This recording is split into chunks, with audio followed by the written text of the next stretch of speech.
चौराहे पर खड़ी डरावनी औरत। रात का वक्त था। शहर में हल्की हल्की बारिश हो रही थी। सड़कें पूरी तरह सुनसान थीं और ठंड की तेज हवा हर उस शख्स को कंपा रही थी जो उस समय बाहर होता। रामपुर गांव का मुख्य चौराहा, जिसे मौत का चौराहा कहा जाता था, इस अजीब सी रात में और भी डरावना लग रहा था। इस चौराहे का नाम मौत का चौराहा ऐसे ही नहीं पड़ा था। गांव के बुजुर्गों की माने तो यहाँ पर कई सालों से अजीबोगरीब घटनाएं होती आ रही थी, खासकर जब रात में कोई अकेला इस चौराहे को पार करता था। कहते हैं कि रात के समय यहाँ एक औरत खड़ी दिखाई देती है जो सफेद साड़ी पहने होती है और उसके बाल बिखरे हुए होते हैं। उसकी आंखें लाल होती हैं, मानो आग उगल रही हों। अगर कोई उसे देख ले तो उसकी जान बचाना मुश्किल हो जाता है। लोग बताते हैं कि जिसने भी उस औरत की तरफ देखा उसकी मौत हो गई, लेकिन अजीब बात यह थी कि उसकी लाश कभी मिलती नहीं थी। अतीत की एक डरावनी घटना। राजू एक ट्रक ड्राइवर था। उसने कई बार इस चौराहे को पार किया था, लेकिन उसे कभी किसी डरावनी औरत के बारे में सुनने या देखने का मौका नहीं मिला था। वो इस किस्से को एकमात्र गांव वालों की गप्प मानता था। एक दिन उसे गांव के पास से एक सामान लादकर शहर पहुंचाना था। काम खत्म करते करते रात हो गई थी और बारिश भी शुरू हो गई थी। रास्ता सुनसान था और अंधेरा घना था, पर राजू को जल्दी थी, इसलिए उसने चौराहे की तरफ बढ़ने का फैसला किया। जब वह चौराहे के पास पहुंचा तो उसकी नजर अचानक सड़क किनारे खड़ी एक औरत पर पड़ी। वह सफेद साड़ी पहने हुए थी और उसके बाल बिखरे हुए थे। राजू ने गाड़ी रोकने का सोचा, लेकिन तुरंत उसे गांव वालों की बातें याद आ गई। उसके शरीर में एक सिहरन दौड़ गई। उसे समझ में आ गया कि यह वही औरत है जिसके बारे में गांव वाले बातें करते थे। रात का रहस्य।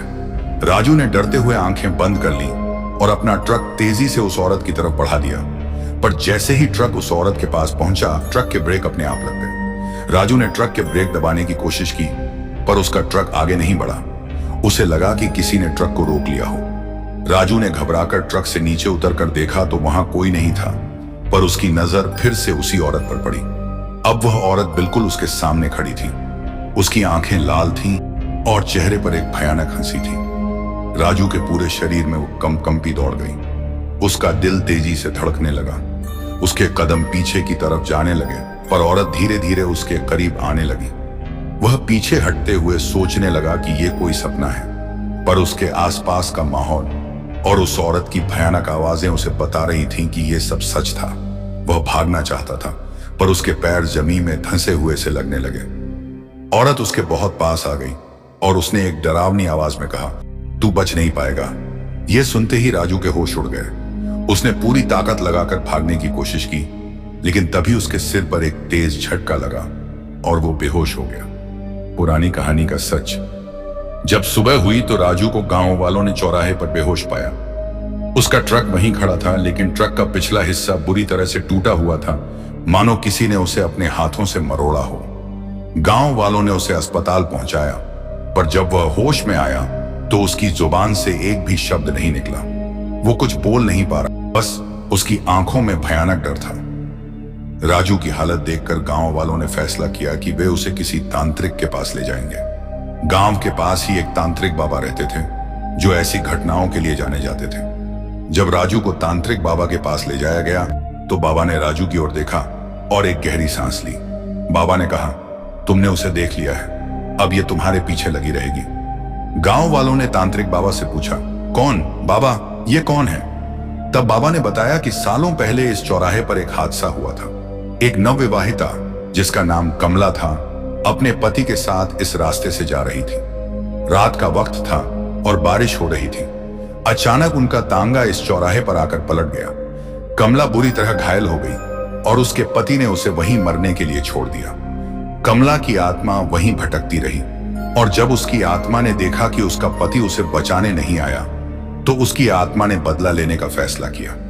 तभी से जो भी आदमी इस चौराहे से गुजरता है, कमला की आत्मा उसे अपने शिकार के रूप में चुन लेती है। राजू की भयावह स्थिति।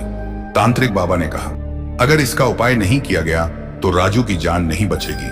कमला की आत्मा उसे छोड़ने वाली नहीं है। बाबा ने गांव वालों को एक खास पूजा करने को कहा और कहा कि इस चौराहे पर कभी कोई रात में अकेला न जाए। गांव वालों ने तांत्रिक बाबा की सलाह मानी और एक बड़ी पूजा का आयोजन किया। पर राजू की हालत दिन ब दिन बिगड़ती जा रही थी। उसकी आंखों में वही डरावनी औरत दिखाई देती थी। उसे हर समय ऐसा लगता कि कोई उसे देख रहा है, उसके पास खड़ा है। आखिरकार राजू एक रात अचानक गायब हो गया। गांव वालों ने उसे बहुत ढूंढा, पर वह कहीं नहीं मिला। भयानक अंत। कुछ दिनों बाद गांव के लोग उस चौराहे से गुजर रहे थे जब उन्होंने देखा कि चौराहे के बीचों बीच एक शव पड़ा हुआ है। पास जाकर देखा तो वो राजू था। उसके चेहरे पर डरावनी सी मुस्कान थी और उसकी आंखें खुली थीं, मानो उसने आखिरी बार कुछ भयानक देखा हो। उसकी मौत एक रहस्य बनकर रह गई, क्योंकि उसके शरीर पर कोई घाव या चोट का निशान नहीं था। इस घटना के बाद गांव वालों ने उस चौराहे पर एक बड़ा मंदिर बनवा दिया, ताकि कोई और इस डरावनी औरत का शिकार न बने। लोग आज भी उस चौराहे से गुजरने से कतराते हैं, और अगर कभी किसी को वहां रात में जाना पड़ता है तो वे आंखें बंद करके जल्दी से वहां से निकल जाते हैं। कहते हैं कि अब भी चौराहे पर कभी कभी सफेद साड़ी पहने एक औरत दिखाई देती है, जो राहगीरों को देखकर मुस्कुराती है। लेकिन कोई भी उसकी मुस्कान का जवाब देने की हिम्मत नहीं करता, क्योंकि जो उसे देख लेता है वह फिर कभी नहीं लौटता।